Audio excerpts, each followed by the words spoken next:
What is up, wrestling fans? Welcome to another Mount Rushmore edition of the Smark Out Moment Smack Talk podcast. I'm your host, as always, Tony Mango. Joining me, as always, are Robert E. Felice. It was a graveyard smash. And Callum Wiggins. Ooh. We are getting a little bit of ahead of this game for Halloween Havoc and all the Halloween festivities of next week by doing our main event for this week. Of course, Mount Rushmore, that's what you're on here, but this is the Halloween edition of that. It's the Mount Rushmore of, there's a bunch of different ways we can refer to it. Scary wrestlers, spooky wrestlers, spooky characters, creepy characters, all the spoopies, whatever it might be. Spoopy superstars. There you go. That's probably the best one for the algorithm. I don't know. We're going to be talking about the scariest or most frightening characters in pro wrestling. So obviously we are going to talk about some characters that everybody knows immediately off the top of their head, that we're going to talk about, like the Fiend, Bray Wyatt, and we're talking about something like the Undertaker and all. We're also going to try to do what we normally do here, which is to bring up some people that might not necessarily fit that, or some things that we've read online that people said are scary characters or whatever, and kind of debate whether or not that even is close to the Mount Rushmore. Create some separate categories as well along the way. Normally when we do a Mount Rushmore, we do more than one Mount Rushmore. It's usually 5 lists, or the most we ever did was like 20 something in like an NXT one. So as we go along and we give our perspectives on all these different options, we want you to chime in and tell us who you would pick, or what your counterbalance is to what we're saying, or whether you agree or you disagree, whatever it might be. Leave your thoughts in the comments below. Tell us what you're thinking. And while you're over there, make sure that you do all the good stuff that you should be doing for any YouTube channel that you like. Make sure that you are subscribed to us. Make sure you ring that little notification bell, because we do have a pay-per-view coming up pretty soon with Crown Jewel.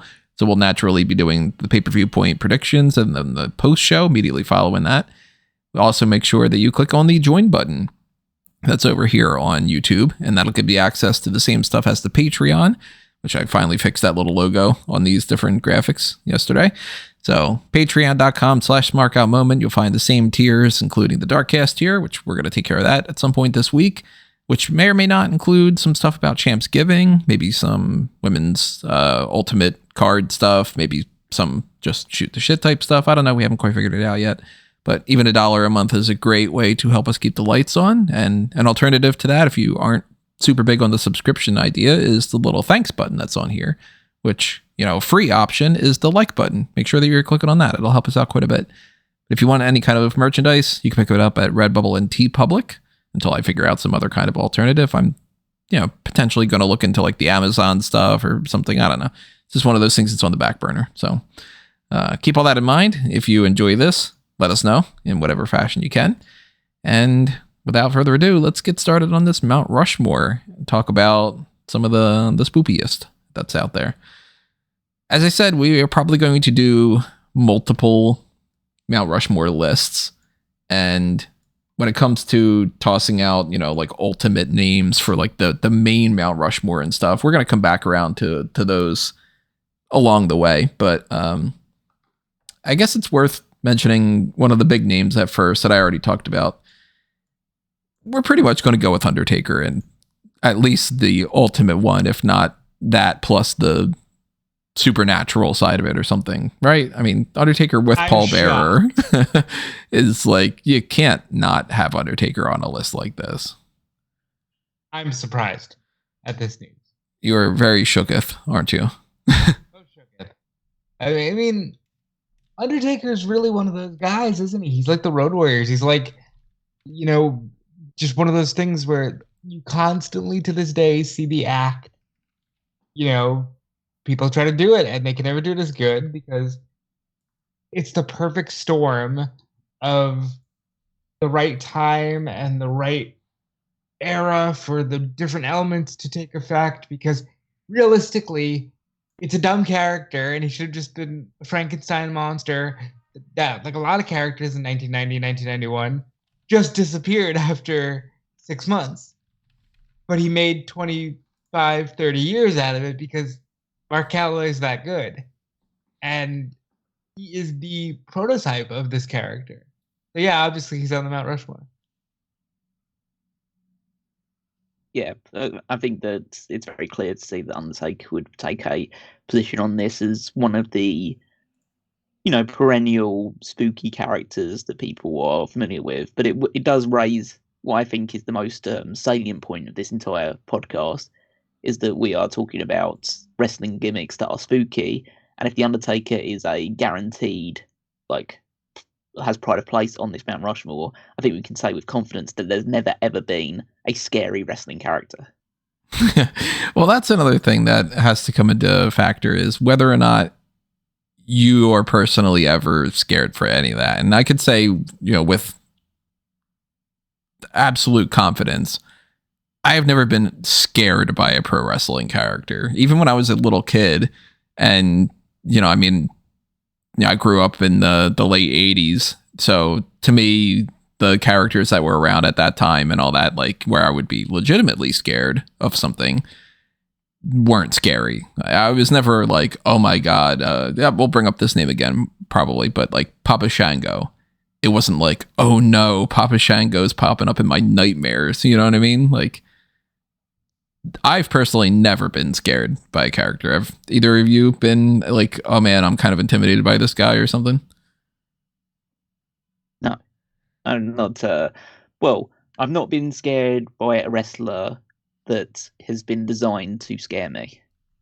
I'm scared of people like Kurt Angle on a bad day, or Ken Shamrock on pretty much every day. Yeah, I mean, I wouldn't want to mess around with many of these guys that are. Yeah, Haku is scary in the sense of when people talk about you could rip his eyeball out and he would be fine and he'd still beat you up if you had a tank. I'd be like, yeah, I wouldn't want to fuck with that guy.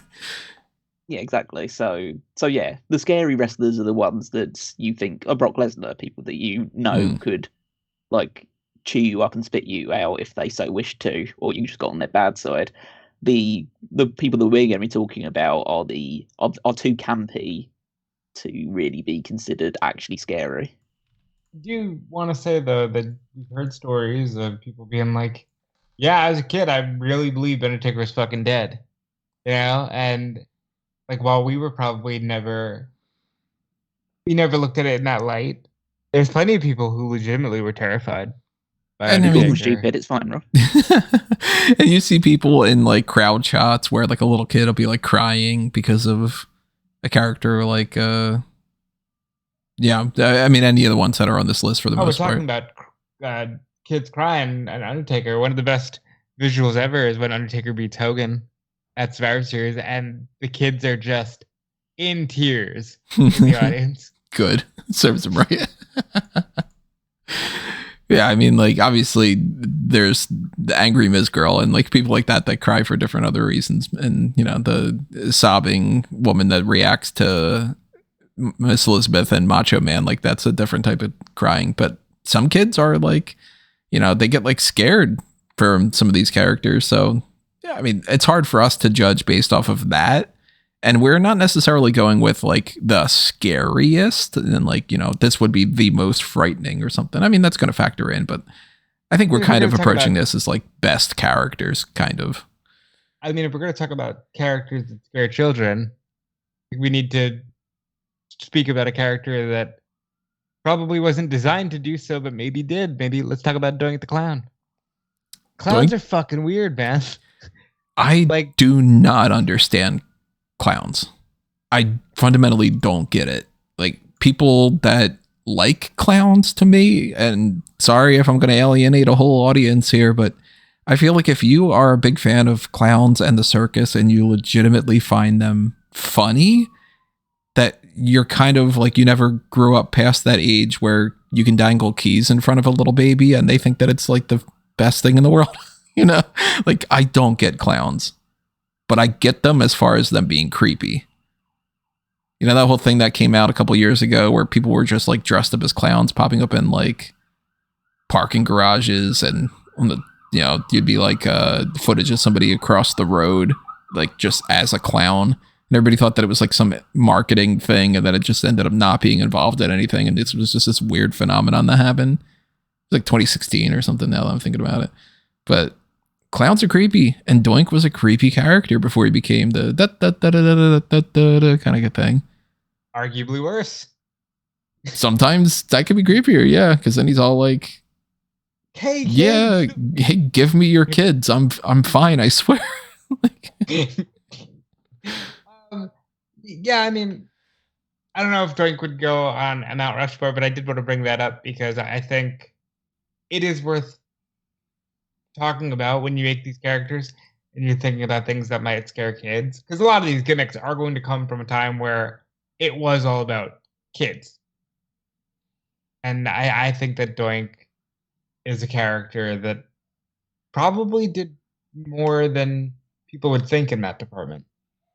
what would you classify Doink? Because I currently have it set up as like there's supernatural, there's monsters, in the sense of like we're going to talk like Andre the Giant and Giant Gonzalez and whatnot, and then there's like the brutal psycho type characters. Like He's demented. He's not right in the head. for more the psycho thing. He's a freak show character, almost. If you wanted to like characterize it as that instead. There are the freak shows. Like, yeah. Okay. Like, where would you put Mankind? He's a psychopath. I'd go more on the psycho. Yeah. I'd also He's definitely say not supernatural. Well, I'd also say freak show. Mankind's the idea being that he's demented. But you guys are right in saying that like clowns offer no benefit to society. Yeah. I That's was a much about to better say way if of like putting there's any clown either watching or listening to this, do something worthwhile. Do something that because you're a failed comedian or you're a failed mime, and all you do is people out. I completely on board with you. I don't know what there must have been something in the 1800s or something which birthed these horrible creatures. it's again, like I hate to sound so diminutive of it, but like I really feel like it's born out of a simpler time when everything was just like you could do something simpler and everybody, because look back on, we're going to go on a whole big diatribe here. You look at like toys from decades or centuries ago, and if people would be like, oh man, I got a wooden horse, this is the best thing in the world, and it's just a block of wood. Or like that little paddle ball game, like that took people by storm, and it's like that's stupid, and acting in like older movies are all like, let me tell you something here, Buster, and like they're not realistic at all. And song and dance in movies was a big thing, so I feel like it's just, if you go with something that's like flashy, certain people are like little kids where they're just like, it's bright and colorful and loud and I like it. And then everybody else that's like on the reasonable mindset are like, no, this is creepy. This is really weird. Why are you dressed up like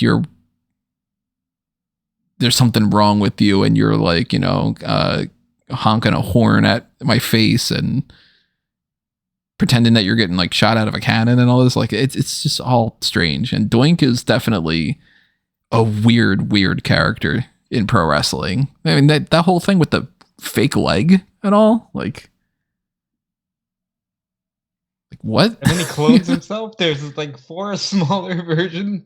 It is weird. It's very weird.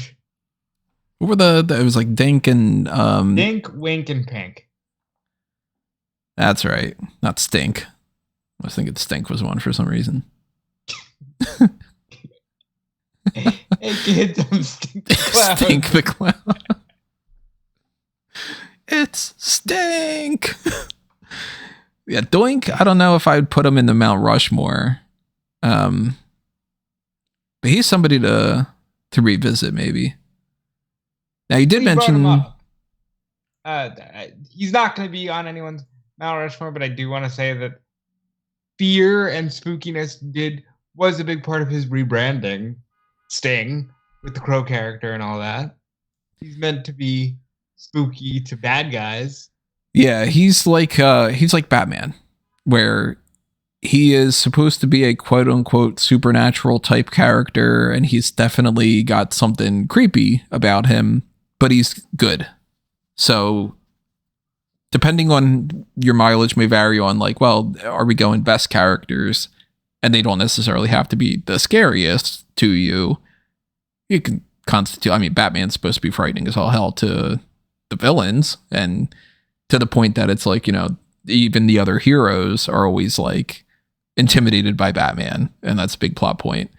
Sting fits that kind of mold. I mean, and he also did the Joker Sting thing, if you're talking about like clowns.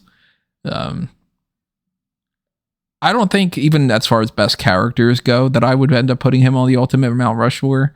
But if we were going to go like, I don't know if we were going to create a separate list of like the hero creepy characters, I would put Sting on there.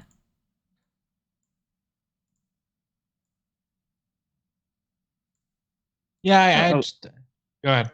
I was like, I wouldn't necessarily class Sting too much as a. Yeah, he had the vigilante aspect of him, but yeah, I don't think it's that big of a deal to need to put him on the heroic, or like to even designate a massive heroic section of scary characters. We'll see if we end up having enough to go along with that. Let's talk about a woman. Woman. Abaddon. If she would have amounted to anything yet at this point, she would be on this. She'd be on this list. But she does kind of by default fit into the women's section if we were to have a women's Mount Rushmore, because there's not as many creepy women that are out there. And she is creepy. I mean, like the look that she has is good as far as like that zombie kind of thing. She looks creepy as all hell. Yeah, I think we were talking about this off air last night, you and I.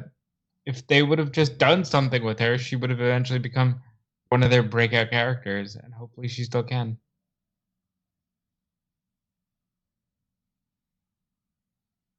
Yeah, it's a very creepy aesthetic. So I think that there is a market for it, as is demonstrated by some of the more recent spookier characters. This whole living dead girl gimmick could also work as well if she was to have a bit more of like, you know, that whole zombified, just doesn't feel pain for long periods of the matches and then finally gets taken down like a very old version of the Undertaker. Classic Undertaker. Yeah.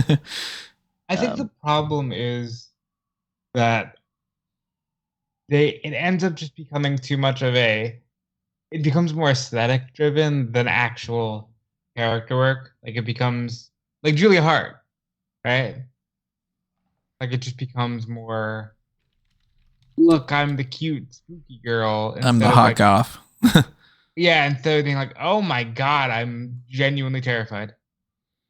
Let's explore the female side of this while we're at it and talk about, because we talk about some other different characters here for sure. I'm not familiar with a lot of the indie ones, of course. So like, even when it comes to like NWA and TNA, which we're going to talk about that on the hot takes. I'm, for instance, not familiar with like Rosemary. Like I know who Rosemary is, but I haven't seen maybe one match of hers. She would be on this list if we're doing a women's list. She would be, Rosemary. You think? I think so. Depends on the other names we come up with, but I think she's a strong contender. I know a little bit about Daphne. I've seen her.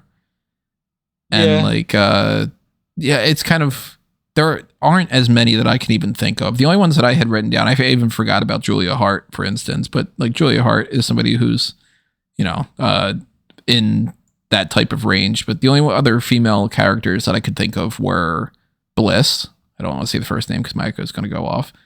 With her whole Twisted Bliss, the Lily the puppet type thing. Remember when Lily came to life and attacked Shayna Baszler? So stupid. I hated that so much. That was a real thing that happened.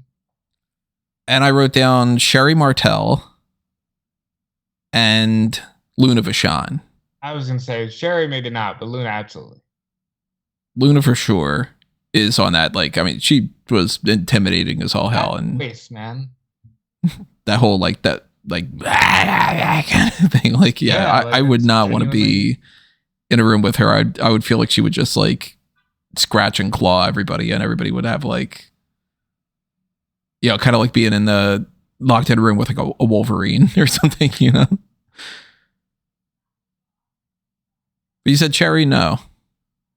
Yeah, I don't think so, because she could up the intensity, but I was never really scared of her. She always knew how to use more of her cunning and her, sexuality. Never got the scary vibe from Cherry.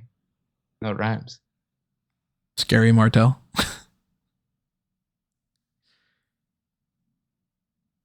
We missing anybody on the women's side, you think? Oh, Su Yung.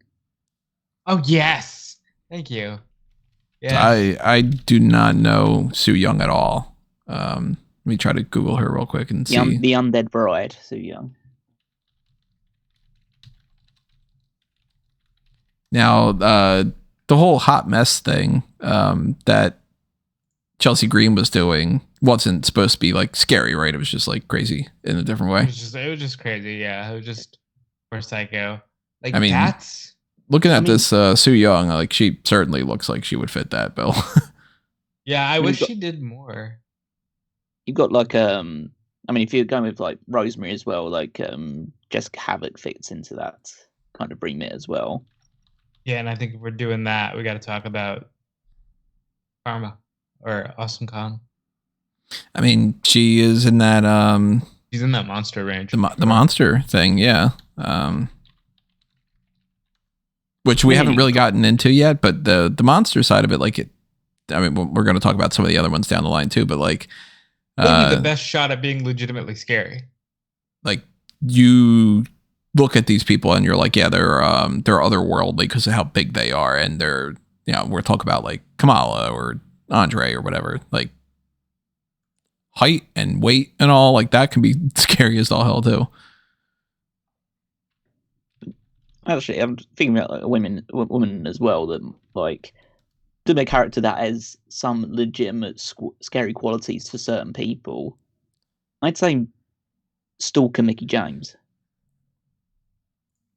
because that is legitimately scary. Because that is that's a real woman thing. targeting someone else, and like that sort of infatuation to the next level thing.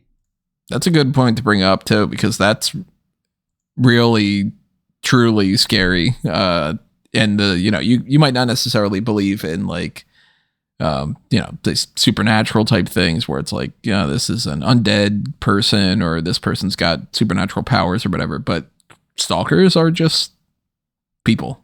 Unhinged people. Yeah. It's Yeah. scary. It's not right. It's very scary. That's a good thing to bring up. I mean, that fits into the psycho type territory for sure. I'm trying to like Google some other people here and there, and I had forgotten that I also had on the side Bull Nakano. She was like scary back in the day. Let's see, Victoria's on this one list. Kimono Wanalea is on this list of crazy characters or whatever. Francine, no, these aren't like scary. Raisha Saeed, Nikki Cross, I guess you can constitute to a certain extent. There's Scary Sherry. This person's got AJ Lee as their top creepy or crazy, whatever. Sure. Well, okay. Because you took the crazy ones rather than scary. You went for ones. crazy, yeah.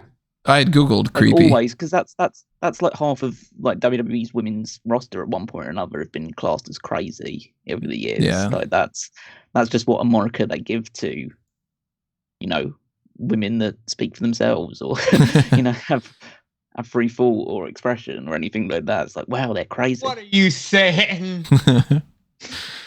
Look, you mentioned the stalker angle. I think for a while there, they were onto something with AJ. I'm not saying Mount Rushmore level, but they were onto something with AJ where she was, becoming manically attracted to anyone that even looked at her.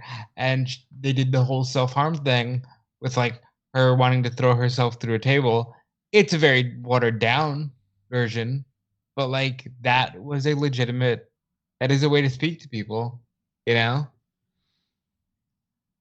Yeah, that's a different form of scary, creepy, whatever you want to classify. Like, I'd say Victoria was enough of the crazy that creeped into the scary side of things, because she was also doing a lot of like intimidation and stalking of not sort of stalking, but like a bit more like taking an aggressive side of it rather than just being, cuckoo. The Mount Rushmore of cuckoo bananas characters. That's what we should do. My favorites. You need a Jim Ross to talk about that one, because that seems to be always commentary towards women. It's like, wow, that Jezebel's crazy. I mean, that's something that we could probably revisit another time about crazy characters, because crazy is definitely, it's in the range of this whole scary type of thing, but I think that crazy is so universal, because you start getting into like Randy Orton, for instance, and I would, I don't know. I could see people classifying Randy Orton as a scary character, now that I'm just saying that, because he's punning people, he's setting people on fire, like, So you say Randy, and I want to turn that around and say Jake Roberts. Yeah, like Jake. He's a scary dude. He's got the snake. Having the cobra bite Savage. I'm sure kids were crying. Yeah, I mean, they fit into that kind of category of people that you just kind of wouldn't want to run into. It's not really like, it's not overtly scary, but it's those psychos. The psychopaths, the ones that like talk very quietly or move very deliberately. So people like Randy Orton and Jake Roberts fit into that. I'd say someone like Kevin Sullivan fits into that as well. Yes. And the whole Dungeon of Doom thing. Yeah. Original Bray Wyatt. We definitely got to talk about Wyatt family and all. Yeah, we're going to talk Wyatt, the whole family, yeah. And then kind of one of the inspirations of the Bray Wyatt character, Waylon Mercy, as well. Mm-hmm. And all fit into that kind of more, human monsters, really.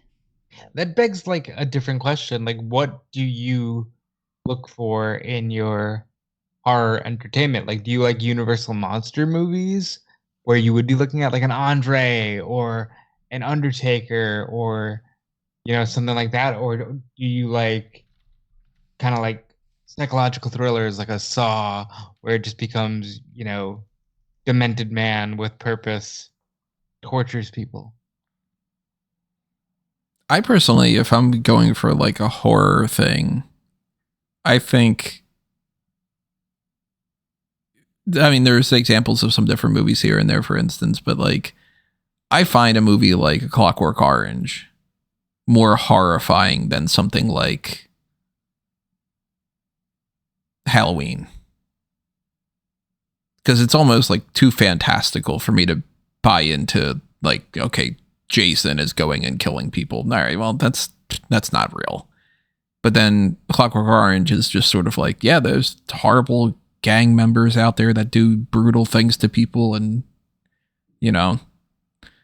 like, that's disturbing to me. I guess maybe disturbing is more of a better word for me to use instead of like horrifying. But like, Saw is a better horror film to me than like Scream. Oh, Scream's funny. Yeah, I don't know. Like, I will say, like, as far as the Waylon Mercy thing goes, Cape Fear sucks. That's not scary at all. That movie was boneheaded. I hated it. I watched that recently, and I was just like, this is dumb. Screw you, Scorsese. I think I've always gone for more, the ones that I actually find like legitimately somewhat scary are the ones that you do have an element of realism about. Like, I can kind of watch things like Chucky and stuff like that, and I'm not particularly scared because I'm not, regardless of the fact that Chucky's very funny and it's more of a comedy than a horror movie, especially in the later aspects of the original franchise. But it's also like beyond it's I hate blood and gore too much blood and gore. Like, it just turns me off watching movies because it's just a case of, okay, it's just overly gratuitous. But then I will watch, and again, it's whether you class them as horror as well, but like Silence of the Lambs, right, is a great horror movie, and Hannibal Lecter's a great horror villain because there is that realism about him beyond the fact that, well, on top of the fact that he's like a cannibal and like has a rounded character beyond just being cannibal or stabby guy, which can be what a lot of villains are. But I understand the ones that are interested in more of like the monster horrors, your Frankensteins, Draculas, like Jasons, and those kind of more flamboyant supervillains, and like serial killers and all that stuff. But yeah, I mean, I would look for one that's more realistic, which is why I don't really the idea of horror in pro wrestling for the most part doesn't appeal to me that much, because if I want horror, then I would go watch horror. And I can understand that you can take elements of that character, but I think it needs to be grounded in an element of realism. Like, I'm more interested in a Bray Wyatt type of horror character than an Undertaker type of horror character. Bray Wyatt, like classic Bray Wyatt, you mean, not Fiend? Oh yeah, absolutely, not the Fiend. Yeah. For anybody's wondering, by the way, Silence of the Lambs is my favorite horror movie of all time. Yeah, it's one of my favorite movies of all time as well, so fits into that. But yeah, the ones. Go ahead. I think that, like, for anyone concerned, Saw is my favorite horror series and probably the only one that I go out of my way to watch. I just think that that's more genuinely chilling, and that's the kind of thing that will leave you up thinking, because people do snap. Mm-hmm. You do hear horrific stories like that. But with that in mind, I have to wonder, does Raven belong on this list? Raven's a character I put on the side there to talk about for sure, because Raven is a creepy character for sure. Like, he's got his cult of the flock, and he's got this grungy, like, just goes into the corner and sits down, and then he's going to be like in these like hardcore matches and stuff. I wouldn't go Mount Rushmore for him. I'd think in almost any of the categories. Like, he wouldn't fit my Mount Rushmore of like the psychos more than some of the other characters that we've talked about and some of the other ones we're going to talk about. But there is a time where Raven was one of the coolest creepy characters that's out there for sure. I was a fan of him, especially in WCW with the Flock. Yeah, I would agree. He's one of my favorite characters of all time. And I don't know where I'd put him, but I think he belongs in some Mount Rushmore because he was an elevated take on this kind of horror character. Maybe there is a separate category for cult leaders, because we do have a few the characters that do tend to have that kind of nature to them. Raven being one of them with his flock. Because you have, I'd say Raven, Bray Wyatt, and Kevin Sullivan are definitely all cult leaders at the very least. I could totally see that. I'm always down to add more of our categories here for the wiki page. I don't know who necessarily the fourth one would be in that Mount Rushmore. I mean, you could argue Undertaker when it was the Ministry of Darkness. Joe Gacy. He's not scary though. I mean, fair. And there's the Brood. That's true. There is the Brood. But then again, do we just not classify the Brood as subordinate to the Undertaker? They got there, but they didn't start that way, did they? No, they didn't start that way. Eventually, they just sort of merged them all together, and Would this be the time and place to say the Brood is heavily overrated? No, they really are. I think that's very accurate. I don't know why people act like the Brood was like this big thing. It lasted for like 6 months with Edge and Christian, and maybe another 3 with the Hardys. It wasn't around that long. The Brood was a really, really cool gimmick that ultimately fizzled out like super fast. And I mean, Gangrel was never great, like he really wasn't around long at all. He had a really cool entrance. That's why people remember. It's amazing. It's like that's why people remember the Brood. Yeah, I mean, I wasn't watching like in real time during the Attitude Era, so I pretty much missed their entire existence. And yeah, they're just not around for very long. I definitely wouldn't say that that Gangrel was a real like cult leader. That's why I thought like it was super weird where towards the back end of his career, Edge kept bringing back the Brood stuff, because I'm like, this wasn't you for a very long time. But I can understand what you're saying there. And I guess I get what you're saying about Joe Gacy. There's also like, if you're gonna dive into TNA Impact, there's Eric Young leading Violent by Design. That was very cult-like. There's the Sanity, yeah. Eric Young's never struck me as a particularly intimidating guy. Yeah, unfortunately, that's one of the major flaws to it. There's the House of Black. They're creepy as far as cults kind of go. They're not quite cult. There's take Sky Blue on. That would be an expansion for that. There's Brody Lee. I was going to say there's technically Dark Order as far as cults go. I mean, Brody Lee. If there was ever a time to truly praise what that character was, the cult leader, and he was, in the short time that he existed, very successful in being a cult leader. Unfortunately, there's the Nightmare Collective. Let's not talk about that. Mel's not the scariest woman in wrestling history for you. So let's circle back to some of those characters we had talked about already before and kind of put them out there for certain things. The Brood itself, Gangrel, Edge, and Christian. I wouldn't put them on anything as far as this. Like the cult type stuff, I would just merge them in with the Ministry of Darkness. And then as far as like the variety pick or the monsters or supernatural, I would go other people over them. They would have to at least be B tier for me. Anything else we're talking about when it comes to Gangrel, Edge, and Christian? No, I don't think so. Yeah, I'd say we've covered it.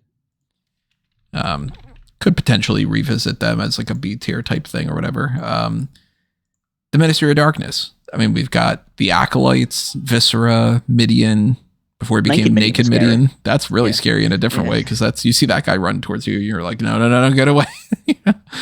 But the Ministry itself, those extra characters paled in comparison to Undertaker and Paul Bearer and all. The Ministry itself, also very overrated. Not great. If we really break it down, I can get into like why I think 99, as much as it's the most successful year, it is the one year that I typically skip in any WWE rewatch because I zero interest in any of that stuff. The corporate ministry is the thing that we should talk about. Stop talking. Stop talking. No, we're not. I mean, we're not going to talk. I mean, it's not. That's not scary. I would struggle to think of a world where adding Pete, Gas, and Rodney to a faction makes them scarier. Scary about the future of the faction. I mean, Vince is scary in a completely psychotic way. Depends what gender you are. Yeah. Papa Shango's the name I brought up earlier. Papa Shango, for a certain time frame, was like absolutely frightening. I mean, he's the character that's based off of Baron Samedi. Of course, go back and check out A Review to a Kill if you want to check out our review of You talk about Live and Let Die. Overrated villains. Papa Shango. Baron Samedi. Baron Samedi's so cool. But Papa Shango. Go and watch that movie, because we did the whole Review to a Kill podcast over on Fanboys Anonymous. Listen to our review to it, or go watch the movie. He does fucking nothing for an entire for like 2 hours. I can't disagree. I think that he's such a cool character, but he doesn't do anything. He laughs and gets killed a couple times. In that same vein, I have to say, I don't think they did enough with Papa Shango. I think he could have done a lot more. And they just sort of had him around. He did the one thing with Warrior. He loses to Brett on a Saturday Night's Main Event and just sort of disappears. He could have done so much more. That character could have been a bigger character and ended up getting to a point where Kama ended up having a longer run, and then the Godfather became a better character, and the Good Father even switched around. But oh, by the way, Stephen Richards, right to censor, maybe cult leader. Papa Shango, though, is not A tier type material by any means. And, if we were to do this Mount Rushmore a couple decades ago, then it certainly would be when they still had the character around. But No, he's not fitting in that A tier supernatural, especially not like the ultimate or the variety pick or anything for me. I do want to talk about Mankind. Mankind to me is Mount Rushmore. I think there's a very good shot at that. I would put him in the range for both the ultimate Mount Rushmore. I would put him in the Psycho range. And then for the ultimate like variety pick where we pick like one of each sort of thing, I would go with him as probably a top Psycho character. I'd also potentially go with him under the heroic one, which is kind of weird. Yeah, I'm only talking here about like first 12 to 18 months of Mankind. Like that first run where he's just in the brown. And he's got like the music that plays to calm him down after the match. It's so good.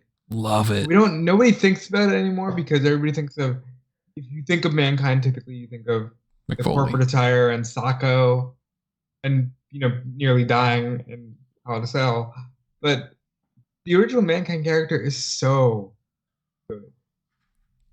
He's like squealing like a pig. He's ripping his hair out, like fighting in boiler rooms, talking to rats. Fuck, man, that was such a good character. That was one of those ones that I was like super deep into as a kid, because I was able to watch that, like the genesis of Mankind, like when he first came. And I remember that boiler room brawl being like a huge thing in my childhood. Of course, the turn with Paul Bearer was like, no, like. Yeah, I think he's definitely Psycho, at least, if not ultimate Mount Rushmore. I think it was a genuine attempt by WWE to try and create a scary character. And it wasn't long-term sustainable with him just being Mankind like that. It had to eventually evolve into being a slightly more comedic character. But that's kind of what WWE does with scary characters, is that they're quote-unquote scary for a year or two, and then you have to humanize them or diversify them a bit. And I think, talk about Mankind, I know we'd be jumping the gun, we'd go with another potentially serious one that'll be high up on the Mount Rushmore, but Kane definitely fits into that Kane's category on as well. Rushmore. Kane's Mount Rushmore. Kane is a lock. Yeah. I would put him more under the supernatural, but he could potentially fit under the Psycho thing too. He could fit under the monster thing.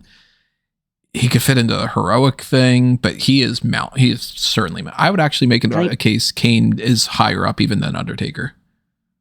Kane is only scary when he's not heroic. Yeah. But yeah, he's more of a horror character than the Undertaker is. That's why there's a actual horror movie with Kane as the lead actor rather than the Undertaker. So, like, he is actually horror. He is somebody that was, well, his character has changed a lot and had to be retconned multiple times due to inconsistencies with the story and the fact that he's not a guy that got hideously burned when they had to take the mask off. But yeah, the whole story had no issue talking. He's become a mayor. Yeah, I mean, arguably more scary. But he's like been someone whose character has gone through multiple iterations of trying to both make him scary and make him more human. So it's initially wearing that full bodysuit and mask because he was heavily disfigured and burned in the fire that the Undertaker caused, burning down his parents' house. The whole Katie Vick storyline and the possible necrophilia aspects of his character. The truly scariest thing, or the truly creepiest storyline he was ever involved with, which was the impregnation of Lita. You raped a woman? Yep. So yeah, that's and that was when he was heroic as well, so that's weird. But I think that no. You see, she eventually just was okay with it. That's the lesson. It's like the things that he's done. He like tombstone Linda McMahon. He electrocuted Shane McMahon's testicles. Set JR on fire. Set loads of people on fire. Set a cameraman on fire with lightning.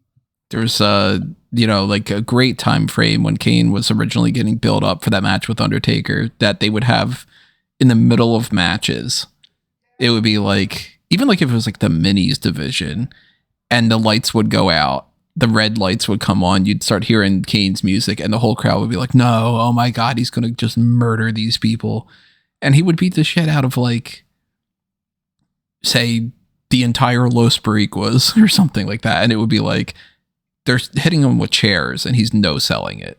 And that one Royal Rumble, I forget if it's 98, 99, where, I think it's 99, where the straight jackets. Yeah. And it's like, let's try to Michael Myers this guy, where it's like, let's, get him back in here. And then he runs off and, whatever. Like, Kane was a bitchin' character. I fucking loved Kane. Fucking voice box he used to use as well to speak, rather than before he could, develop the actual ability to speak. And was talking about his Canaanites. Suck it. But when they unmasked him, horrifying looking. That's a bit harsh on Glenn. Well, no, because he had the black stuff on his face, and half the man's hair just fell off. It was crazy. Like, that moment is probably the only moment I've ever come to being legitimately just creeped out by a character that I was supposed to be creeped out by, because the man's hair fell off. We have to mention as well, like, the Kane character is a legitimate murderer. He killed Zack Ryder's career. That's mostly due to John Cena. What's the ultimate ruling for the parents? Because they changed that over and over. It was always like, the Undertaker killed him. So the Undertaker set the thing on purpose and killed his parents and Kane, or who? Like, because it was Undertaker, it was Kane, it was Paul Bearer, it was Undertaker. You saw Kane playing with the matches, and then Kane started the fire, and Undertaker couldn't save them. No, that was the good story. But then when they turned Undertaker heel, they revealed that Undertaker legitimately killed his parents and put the blame on Kane for it. That's amazing, really. Yeah, wasn't there something that Paul Bearer did too? Hey, I think Paul was involved. Paul is Kane's father. Yeah, Paul's his father because he's his half brother, and it's Paul Bearer and whoever the mother is supposed to be. And how the fuck did they not do any kind of like comics and stuff to go along with this thing? Because the Ultimate Warrior did those things where he fucked Santa Claus, and they probably got scared. So.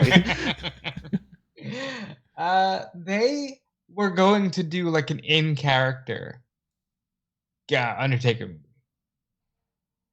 and they just never got around to it. I think that it might have been good to explore the lore, but I don't think I'd actually want to know who the Undertaker and Kane's parents were and all the other stuff. Like, it's fine that that's the backstory. They died in a fire and Kane was disfigured because of it and all the stuff that came off the back of it. But goddamn, pro wrestling's weird. No, WWE Pro Wrestling is weird in this particular instance. Like, but that's how they were building on an actual character.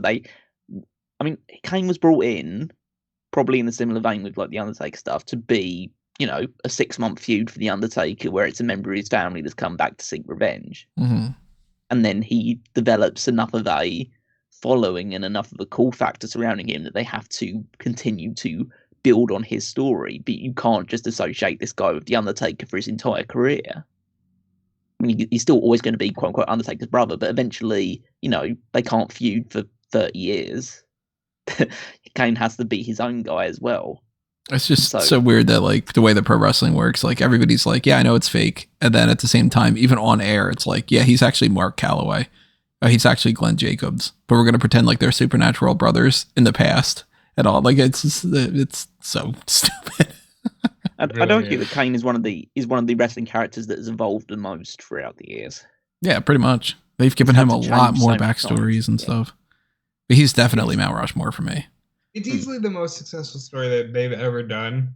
There's this idea that they create so many good characters and good stories. No, like it's that one, and then they just build this fake legacy off of that one. So another huge one we got to talk about, again, we've mentioned already, but Bray Wyatt. And unfortunately, of course, this is the year that we've lost Bray Wyatt. So we don't know how things would have panned out with the Wyatt 6 idea or Uncle Howdy or any of those kind of elements that we didn't get to see when his return was the way that it was. But I always loved the cult leader Wyatt family head way better than the Fiend. But the Fiend itself is one of the creepiest looking masks that they've ever had, one of the creepiest characters. Even the whole like Pee-wee's Playhouse thing is creepy. It's just in the Doink the Clown kind of way. And he's got mallets to bash people's heads in, and he's got these, they really looked fake and all, but like, you project an image onto the ring mat of like maggots and stuff. Like, this was a creepy character that I would consider a Mount Rushmore character, despite all the negatives that I've said over the years. Like, the character was always more potential than what they did with him. As much potential was there, I think the Wyatt character, for me, is always going to be a lesson in less is more. Because that initial run was so good. And the Wyatt family, the cult leader, that's a character that you could just sink your teeth into. And if they had let them run as a cult, they'd probably be one of the most successful factions in the history of the company. And I think ultimately things went the way they went, but still that first year plus with Wyatt is Mount Rushmore. Yeah, I'd say that he's got a layers of complexity on top of him, which made him a very intriguing horror style character. But that is what Bray Wyatt was. Obviously, he was had a great mind for the business, although it sometimes needs to be reined in a little bit. But yeah, I thought that the original cult gimmick, the original family, had a huge amount of potential, and they squandered it too quickly by breaking them up too soon. And then having to continually rehash it and find other things for Bray Wyatt, like, God, that what could have been that crazy him dressed as Sister Abigail against a Pumpkin Finn King. Balor is the demon. Yeah. Like, it's one of those instances where like some sort of injury or illness played in everybody's favour by not having them available, and so we got AJ Styles versus Finn Balor in just a normal match instead. Mm-hmm. But yeah, I think that the Fiend could have worked better than it did. But again, they went way too hard too soon in having that big match with Finn Balor when he arrives and everyone's just talking about how cool the entrance was and how dominant the match was, and then immediately going to Seth Rollins and Hell in a Cell, when the realistic story is, why would the Fiend... It's always the thing that's annoyed me so much, is why would the Fiend want the World Championship? Yeah, there's that weird element of pro wrestling with these supernatural characters where it's kind of like, well, why are you a wrestler? Why is this why did Mankind decide that he's going to step inside of a wrestling ring? Why is Kane trying to kill the Undertaker or whatever by attacking him in Hell in a Cell instead of just like, murdering him? I just thought would have been a better story for it. And again, I don't want to question things too much because obviously we're never going to see it now, but it would have been so much cooler if Bray Wyatt was Bray Wyatt, he's the Mr. Rogers guy, or he's still the cult leader, or however you want to do it, and he's the guy that wants, to be because he's a wrestler, he wants to be world champion. He's a Mr. Rogers type of guy, and he's there to have, fun and do his own little weird, creepy stuff, but he's still a wrestler, he still wants to be world champion. And then the Fiend is the guy that pops out when he's in a feud with someone that gets way too serious or gets way too crazy for him, and then he has to unleash the Fiend. And the Fiend isn't interested in winning titles. He just wants to destroy the person that he's in the ring with. And then he goes back to being Bray Wyatt, and then you could tell a story. It could be like a, I don't know, like a weird version of like the Venom character when he's got the Venom suit on for Spider-Man. Yeah, split personality. It's Sentry in the Void or something. Yeah, exactly. Which, by the way, if you are a fan of the talk that we just had right there, Sentry in the Void and whatnot, you should definitely pay attention to that DC versus Marvel Survivor Series coming up. Just saying. Well, The truth is, I like Venom being one of my favorite characters, but I think too many people try to do that style, and not enough people. I want to see full blown carnage. Like where's just a complete demented monster.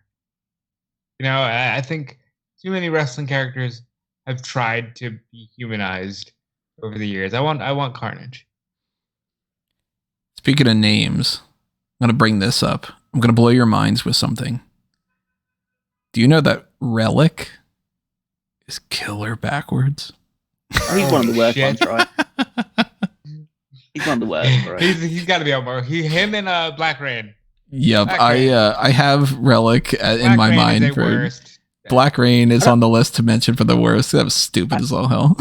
The worst thing about it is that I don't think Black Rain is even the worst horror character that Dustin Rhodes has ever played. Oh, 7, yeah. It's 7, yeah, it's 7. 7 is it was a one shot, but it's really bad. Why are you watching a kid sleeping? What are you doing? I would also talk about as far as worst characters on that creepy side of things. Hade Vanson. Oh, come on. Because he pops up for one thing.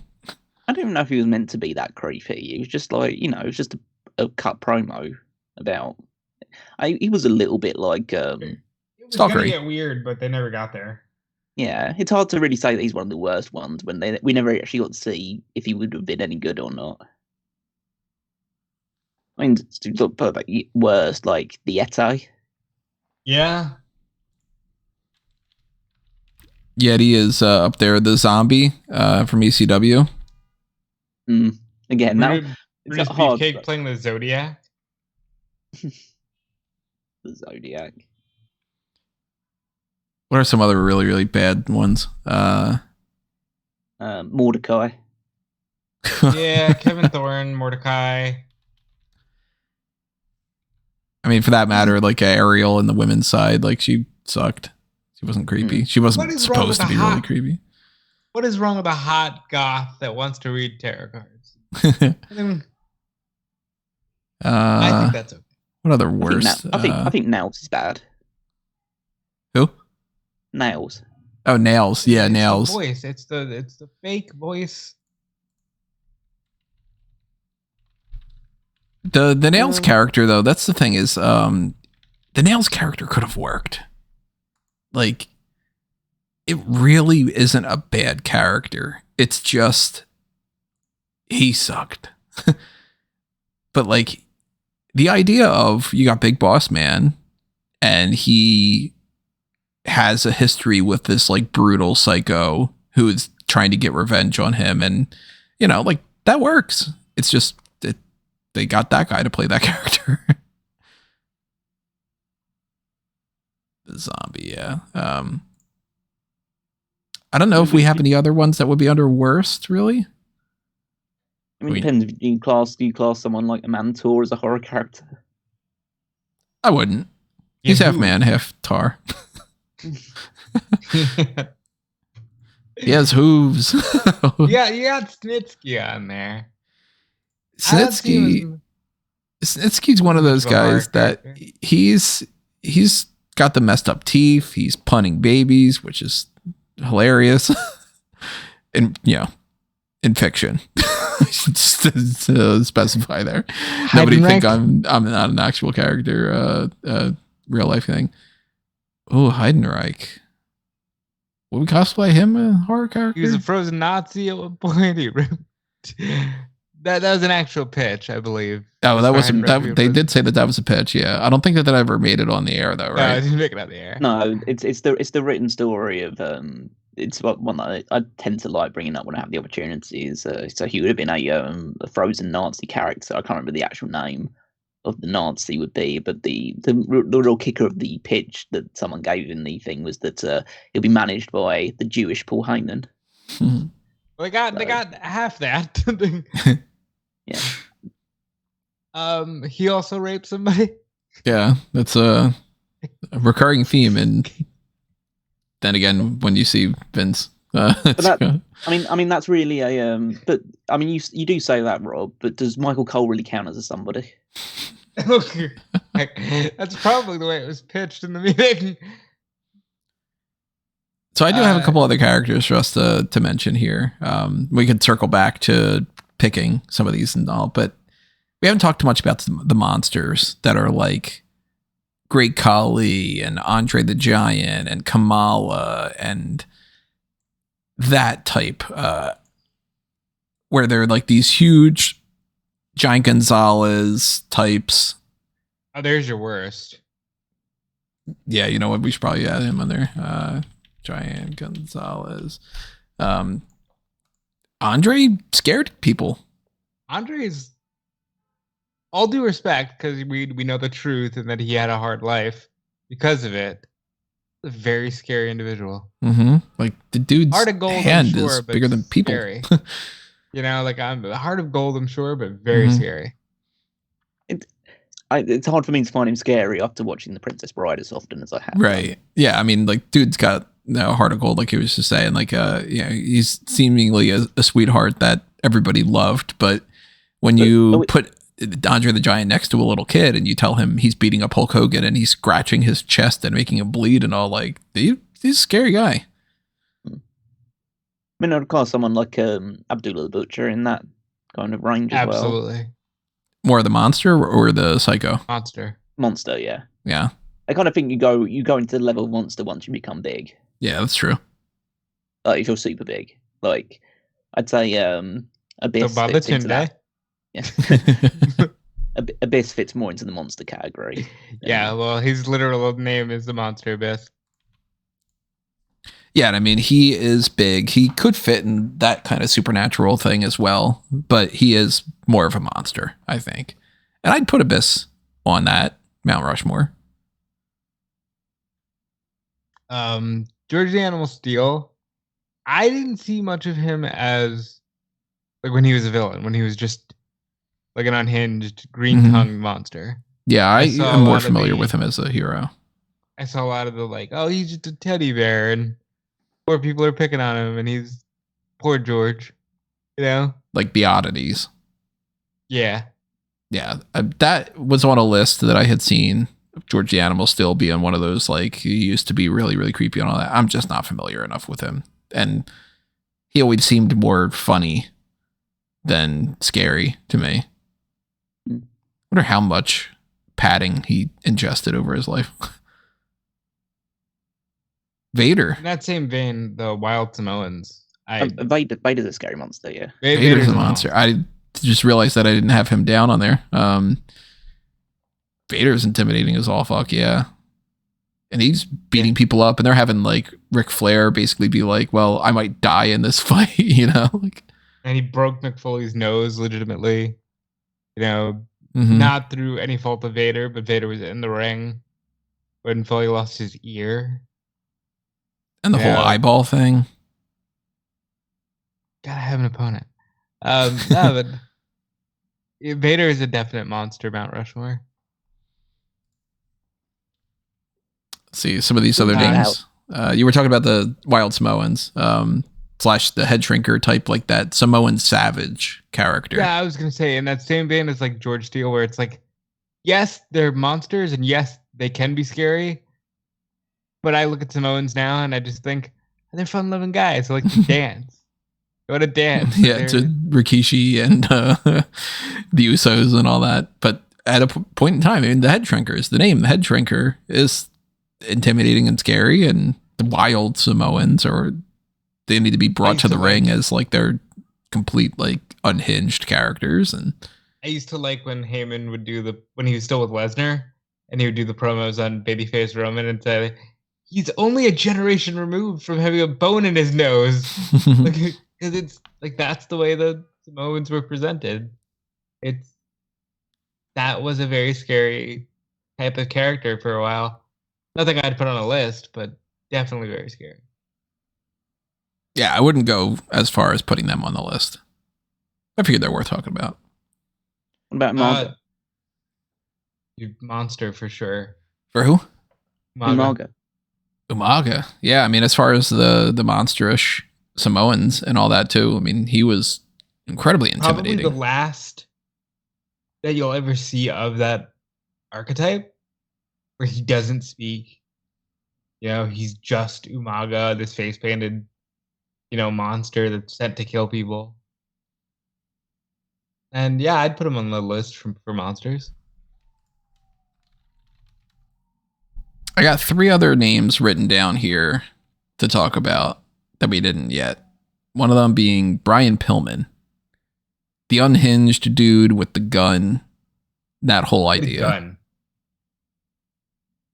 I love Pillman. I don't know if I could put him on a Mount Rushmore. I wouldn't. For scary, but that's one of my favorite characters of all time. That loose cannon character. I think genuinely one of the best. Underutilized for sure. If we could have gotten more out of that, that would have been great. Absolutely.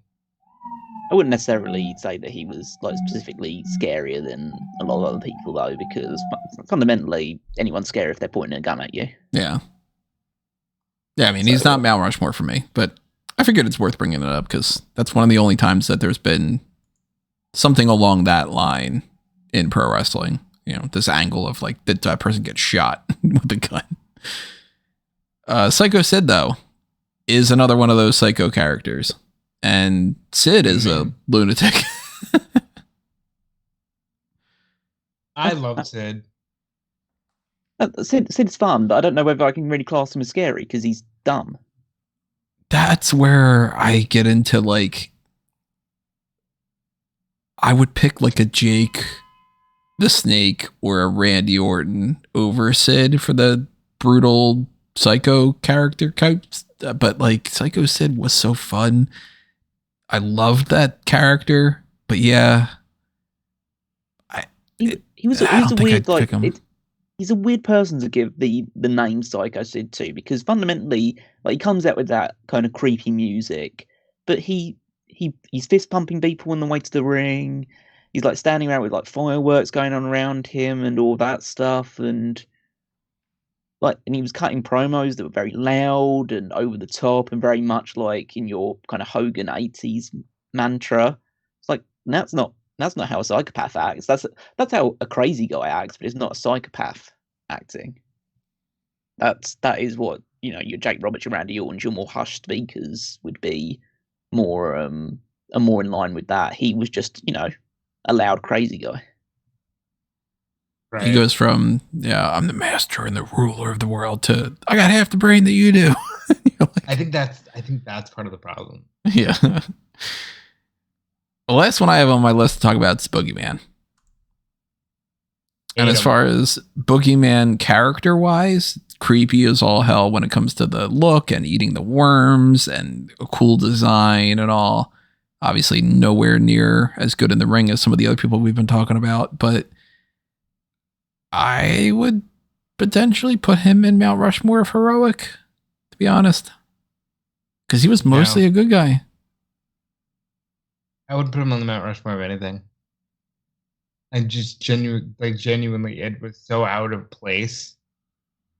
Because they never got to a point where he was feuding with Undertaker or anything. It was just so out of place for 2006. Yeah, it was a pretty dumb character in the end of the days, and it fits into the horror movie trope a bit, but he just wasn't very effective.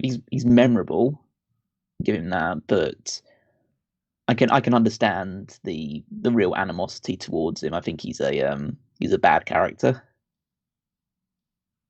I never got the clock. I'll say that. What'd you say about the clock? I never understood that. Yeah, I didn't get anything. I just was what is the Boogeyman? And it was just the one that's coming to get you. Eats worms. Yeah. But yeah, it was just I mean, at that point in time, especially in 2006 era WWE, they were throwing a lot of shit at the wall and seeing what would stick. So you have the Boogeyman, you had Vito wearing a dress, and Pirate Paul Burchill, and all this crap, usually ending up on SmackDown more often than not. But yeah, it wasn't a very fruitful creative period for the company. So let's try to settle on our lists here. I was going to. You have anybody else? Yeah. One that fits, I think, into the tough guy, brute, psychopath killers that we haven't mentioned is Bruiser Brody. Oh yeah, Guy who was so scary and terrifying, in both a kayfabe and real sense, that he was stabbed to death in a shower. To end that side of things, but I think that he was very much known, especially on the obviously more of the indie circuit at that point in time, or the more nationwide, traveling from place to place, different territories, as of being a very scary and intimidating fellow. And especially in like Japan, he was one of the top heel gaijins there as well. So I think that he should be considered. And then one that is just, I don't know what category this would fit under, but a guy who had a kind of weird aesthetic and did have heel aspects to him, especially for a long time, the Great Muta. yeah. I thought about Muta, but then I was like, I couldn't think of where to put him. You know? Yeah, no, it doesn't have a natural fit, but like kind of like whole creepy aesthetic, the spitting into poison mist and all this stuff. It was a very like more horrific character for those sort of that sort of time. You wouldn't really like, you see a lot of wrestlers now using the mist, but like I'm pretty sure he was the guy that innovated it. Also, and I know that this is not scary in the traditional sense, but to some people, because people are homophobic, Goldust would have scared the living shit out of some people, because they'd be like, oh my God, this guy's going to touch me. And, like, what a those guys. Right. Like that homophobia is the thing. It's phobia, but yeah, I wouldn't Mount Rushmore that idea. It's weird because at that time, especially, they were very open about, like, if you remember the early promos and early interviews directly utilized the term homophobia. Mm-hmm. Oh, Goldust is preying upon the homophobia that exists in the world. And obviously times have changed, but for a while, if you believe the stories, Scott Hall genuinely did not want to do that, And Ahmed being really upset.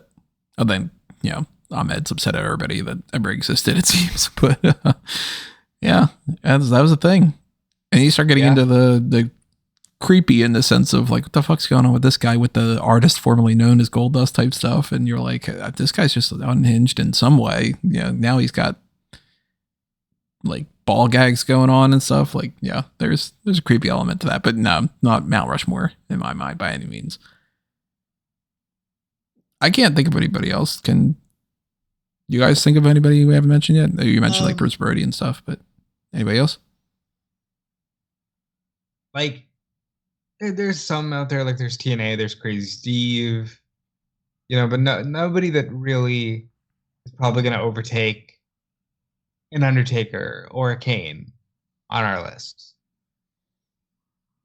Keep in mind, everybody, if you are thinking of somebody that we haven't thought of, drop it in the comments, because we could always retroactively go back and switch things if we're like, I forgot about this one. I mean, we haven't said the Big Show.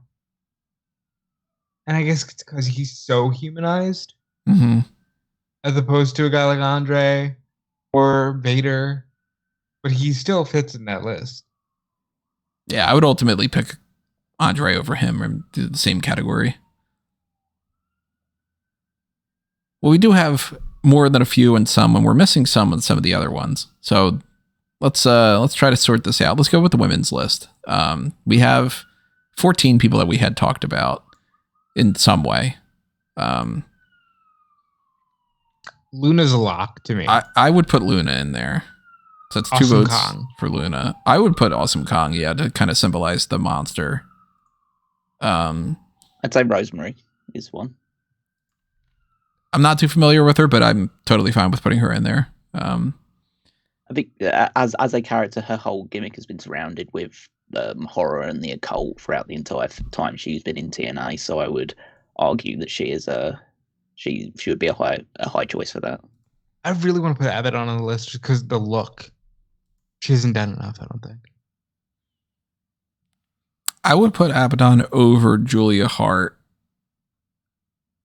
I don't know about Abaddon versus Rosemary versus Su Yung, like in that kind of range. Do we put Bliss on there? Because that character got a lot of play.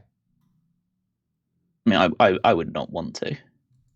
It's tough because I kind of feel like I would potentially vote for her, but even though I've always kind of hated it, but she. Well, who would you put over Bliss? I'd go with someone who was more, I guess, quote unquote human because her character was obviously supernatural to a degree, and obviously it was still like a human with a creepy doll, but it was still. I'd go with someone who was more kind of realistic in the horror side of things, like either a Victoria or the Stalker Mickey James character. I think if we're going to clarify Stalker Mickey James, I'd put her over Victoria.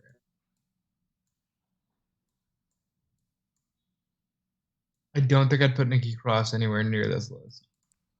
I wouldn't put Sherry Martel anywhere near this list. Havoc and Havoc's archetype, I think, is represented in both Kong and Rosemary. I could see that. And I mean, Bull Nakano is kind of in that same range too. What about what if we had like the 8 for like an A tier and a B tier between the ones that I have on the screen right now for you guys?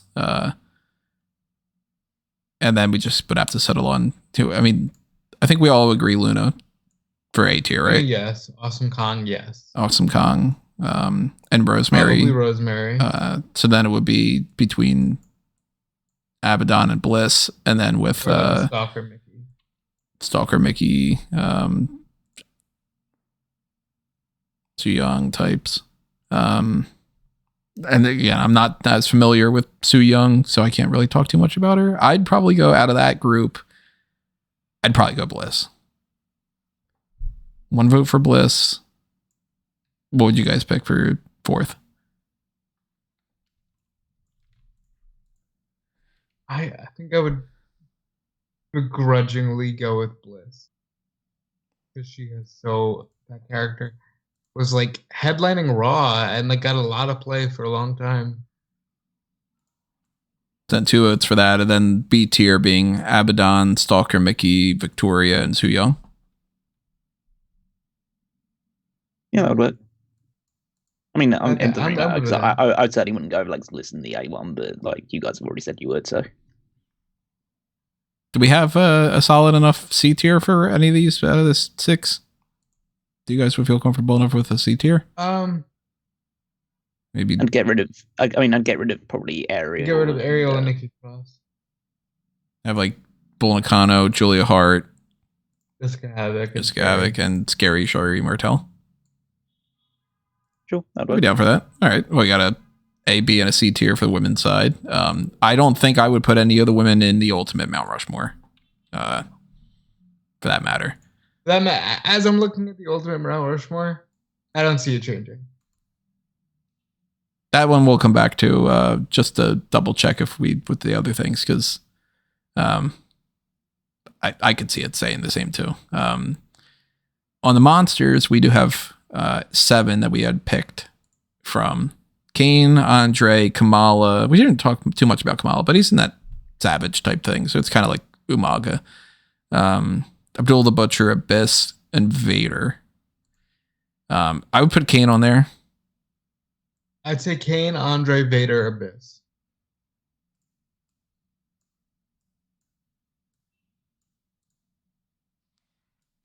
Actually, what I should do is I should probably do the split like what we've been normally doing. Rob, Cal, and Tony. You can't see this on your screen, everybody, but I'm basically just doing a spreadsheet of like the differences between our picks.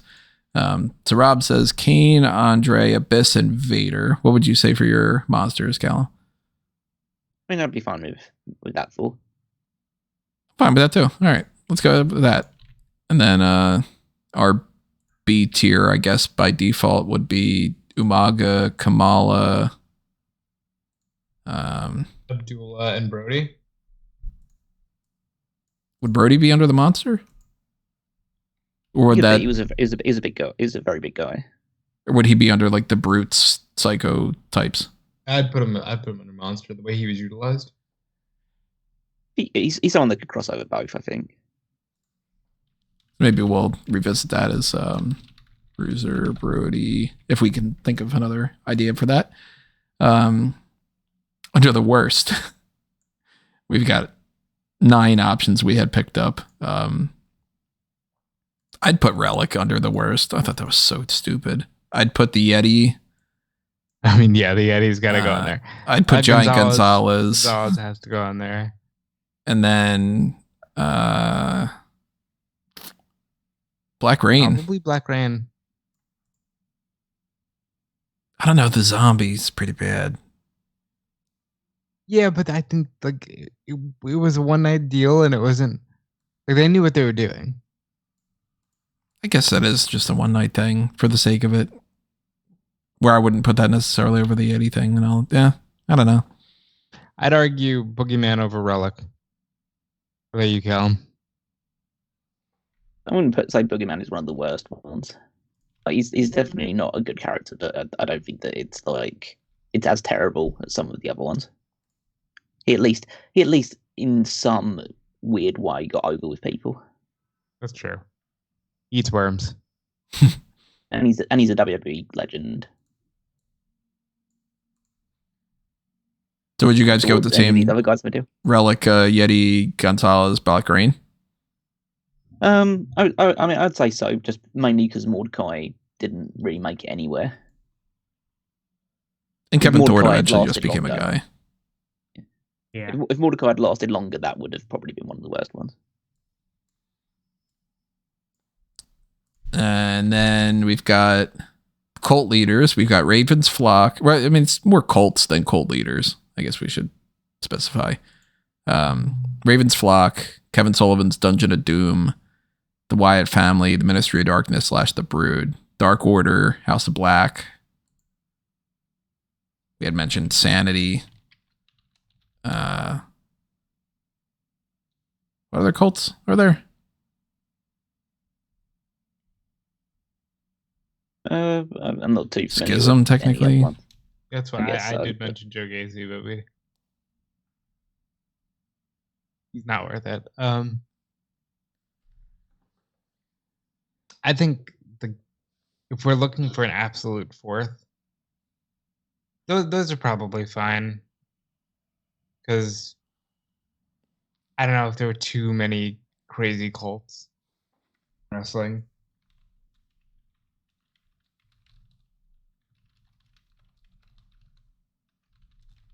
Trying to Google to see if there's many other cult type factions. So Trevor Lee, Kevin Sullivan, Gangrel, Brody Lee, Rollins on here. Monday Night Messiah. That doesn't really count. Come on. Well, hold on. That was what he was going for. Straight Edge Society is technically a cult, but that's not as creepy. Yeah, I'm not seeing. It wasn't great, but that was the idea. Corporation doesn't really count. DOA doesn't really count. I told you, Right to Censor might be a cult. It's a different type of cult, yeah. I think that's fine. Raven's Flock, Dungeon of Doom, Wyatt family, Ministry of Darkness. Yeah. Well, actually, I'd put, to be honest, I'd put Dark Order over Ministry if we're talking Brody Lee days, but I understand why most people wouldn't. So we need heroic, the brutes, the supernatural, the variety, and the ultimate. The only ones I had down for heroic were Undertaker, Crow Sting, Kane. We would need at least a fourth under that, if not to replace some of the other things. I wouldn't put Kane under it. For the same reason I wouldn't put Mankind under it, because when they're heroic, they're not scary. You wouldn't constitute them like good heroic, scary characters, like Batman-esque. Well, not Kane, no, because Kane lost all of that. Because Kane would intimidate the heels, and he's like a spooky character to scare them. You know what I mean? Yeah, but you could. Andre, I think, would be a good heroic monster. He was utilized for most years as a top babyface. Would Abyss still constitute that? He was a babyface for a while, but again, it kind of lessened his aura. In a lot I think of places. here's where you put in George Steele, honestly. At least you As like the freak show kind of option. You add him in as part of the discussion. And I had mentioned Boogeyman is babyface. I know you're not a fan, but that's tough. Do we even need it as a character? Is it enough to suggest it's a character? Yeah, we might not even be able to have that. Because I just don't think, like, we can obviously put the Undertaker and Sting in that thing, but I think all the other ones are kind of displaced by the fact that they were really only good when they were heel, or they were only really monsters when they were heels. They would still be like big tough guys, but you know they're not really monsters, or they're not really scary or as intimidating in those under those conditions. Whereas Undertaker spent the vast majority of his career babyface, and Sting spent pretty much his entire career babyface.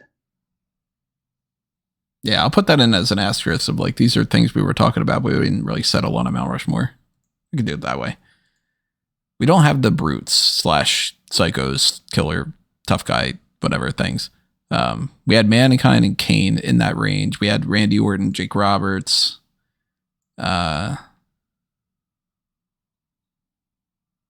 Psycho Sid, Bruce Brody, Doink, I guess, constituted more of that psycho. Waylon Mercy, Brian Pillman. Out of the main group that we got going on here, I'd put Mankind, Kane, Randy, and Jake. I would definitely say Mankind. Jake for sure too. And then I'd say Randy and Sid.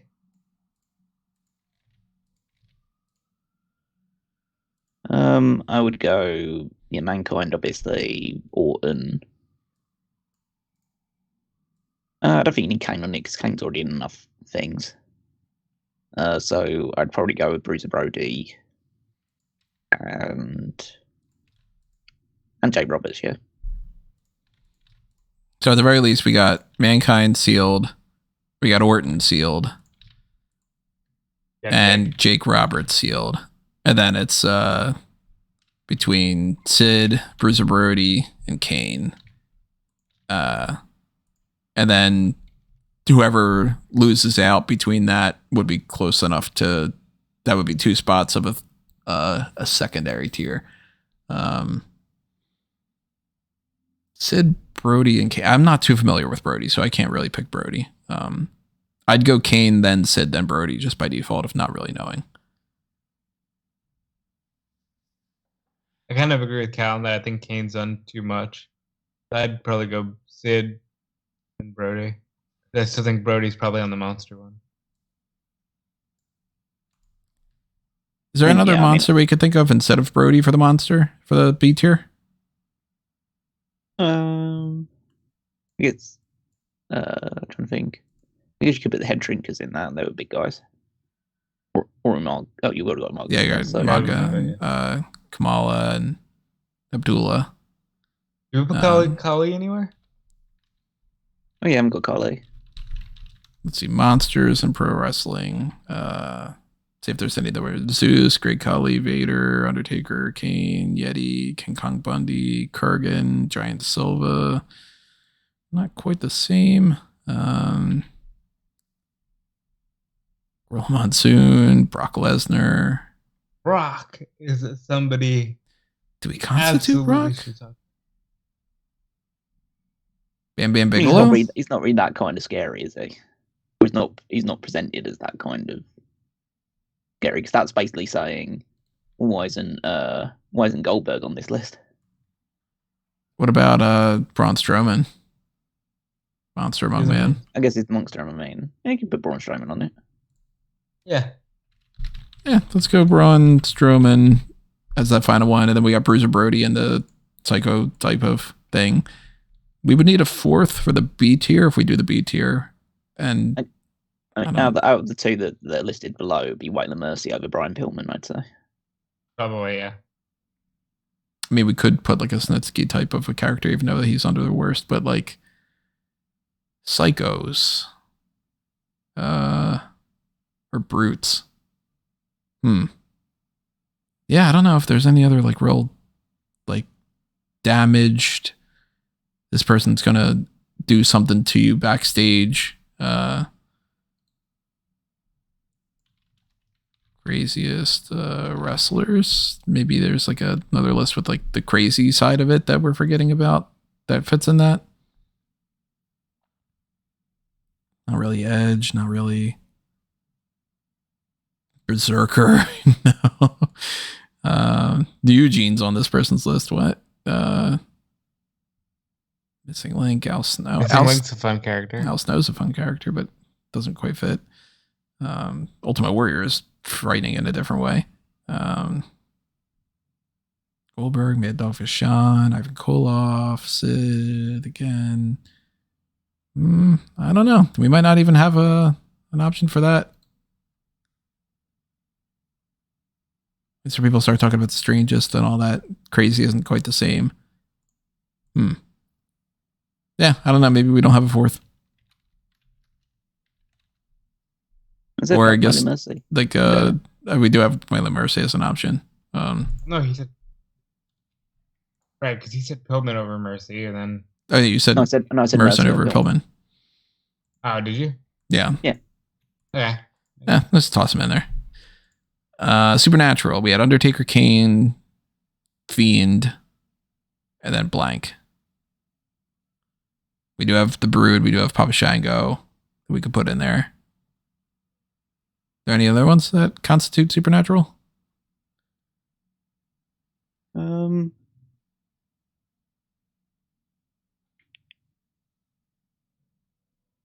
to think which ones actually do have that kind of thing. I mean, got Alexa Bliss in the women's one, but she's Supernatural.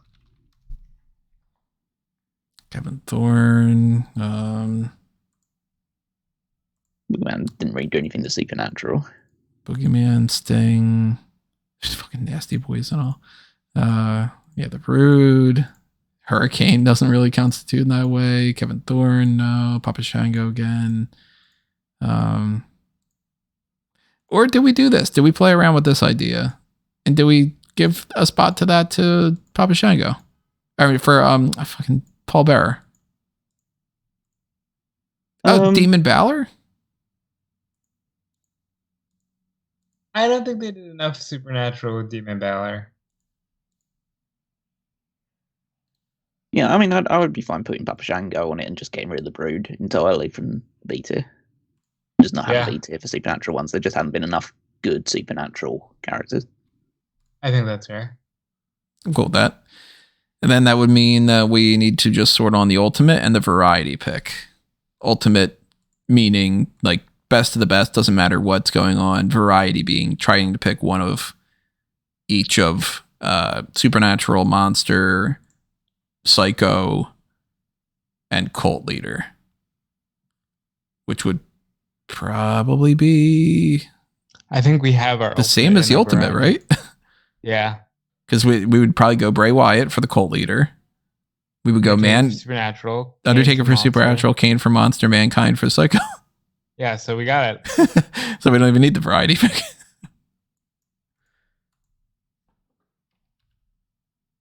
Ultimately, I think that's a great list because we, as we tend to do, we stretch this conversation out, but you know who the most important, spooky characters are.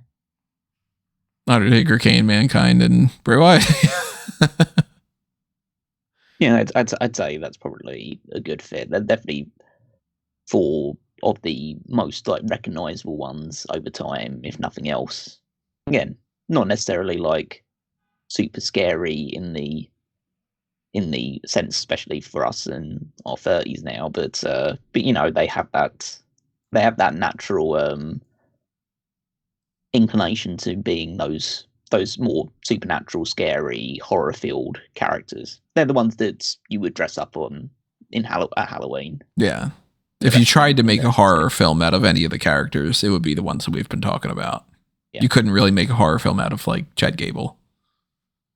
Or, you know, Otis. You can make a horror film out of Akira Tozawa dressed in that kind of lycra workout gear. That's a different type of horror film. Yeah, I think we got a really good list going on here. So that would be our Mount Rushmore of spoopiness in pro wrestling. We could revisit down the line the whole crazy idea. We could, for next year, for instance, if we want to try to do Mount Rushmore of something Halloween based, masks. We haven't done that. Just any kind of a mask. So that's like the Rey Mysterio types. That's also the Fiend types. Also Kane. Kane, you know, I mean, there's the creepy mask and then there's the conquistadors. You know, like there's variety when it comes to that stuff. So maybe that'll be next year's Halloween gimmick. As far as these gimmicks are, we got a couple different varieties here. We've got, of course, the Wikipedia page, or the wiki page. I shouldn't say the Wikipedia because it's not Wikipedia itself, but the Smart Guy Moment wiki is going to be updated with all of these. So that way everybody could just kind of go back and check and see the differences between them and all. And if you agree or you disagree, let us know in the comments below what you think. Maybe we're forgetting about somebody that definitely should be on the list, or maybe you think we should rearrange some of them or something, or, you know, rank them in a particular way. But I think we kind of covered most of the ground that we can, outside of not knowing, like, you know, some NWA characters or something like that. But confident that we got the best list here. I agree. I think obviously I agree. That's why we're here. Very cool. So make sure that you are clicking around on all the other good stuff that we've talked about before.